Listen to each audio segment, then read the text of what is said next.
అదేవిధంగా వైసీపీ మనకి శత్రువు కాదు, జస్ట్ ప్రత్యర్థి మాత్రమే అని చెప్పేసి కూడా ప్రెస్ మీట్ పెట్టన్నారు. కరెక్ట్ అండి, అది శత్రువు కాదండి. వైసీపీ ఎవరికి శత్రువు కాదండి, ఆపోజిట్ మీరు అన్నట్టు ప్రత్యర్థి. శత్రువులు ఎవరు ఉండరండి.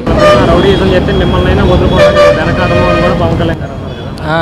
ఇప్పుడు పవన్ కళ్యాణ్ గారిని ఏమనుకోకుండా ఎవరి పనులు వాళ్ళు చేసుకొని పవన్ కళ్యాణ్ గారి పని ఆయన చేసుకొని ఇస్తే ఏది ఉండదు. ఆయన చేసే పనులకి అడ్డం పడతాం, ప్రెస్ మీట్లు పెట్టి లేనిపోయి చెప్పటం ఉంటే ఎవరికైనా కోపం వస్తుంది, వాళ్ళు కూడా అలాగే రియాక్ట్ అవుతారు. సేమ్ జనం కోసం నా కుటుంబాన్నైనా నా కష్టాన్నైనా వదులుకుంటాను కూడా పవన్ కళ్యాణ్ గారు. రియల్ అండి అది. ఆయన ఆల్రెడీ వదులుకొని తిరిగాడు. ఆయన 10 సంవత్సరాలు వాళ్ళ కుటుంబాన్ని, వాళ్ళ అన్నల్ని, అక్కల్ని, తమ్ముడిని, వాళ్ళ హోమ్స్ని మొత్తం వదిలేసి గడ్డాలు పెంచుకొని పిచ్చోళ్ళలాగా తిరిగాడండి ఆయన. ఆయన అంత కష్టపడబట్టి ఈరోజు దేవుడు ఆయనకి గాడ్ గిఫ్ట్ అంటారు చూసారా, అది వచ్చింది. ఆ కష్టాన్ని ఏ రోజు ప్రశాంతంగా లేరు ఆయన. ఇప్పుడే పంచాయతీ శాఖలో నిధులు లేవని కూడా అన్నారు, వాస్తవమే.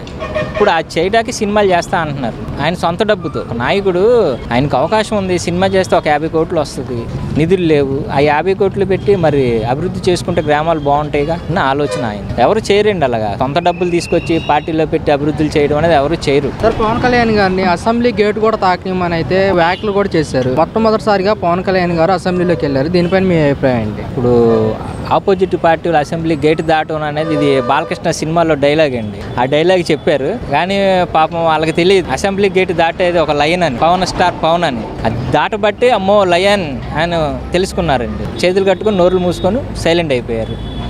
లైన్గా సాధ్యమవుతుంది. అంతమందిలో అంత పోరాటాల్లో 1 మ్యాన్ ఆర్మీ అంటారు చూసారా, సింగిల్ ఆ టైప్ అనమాట.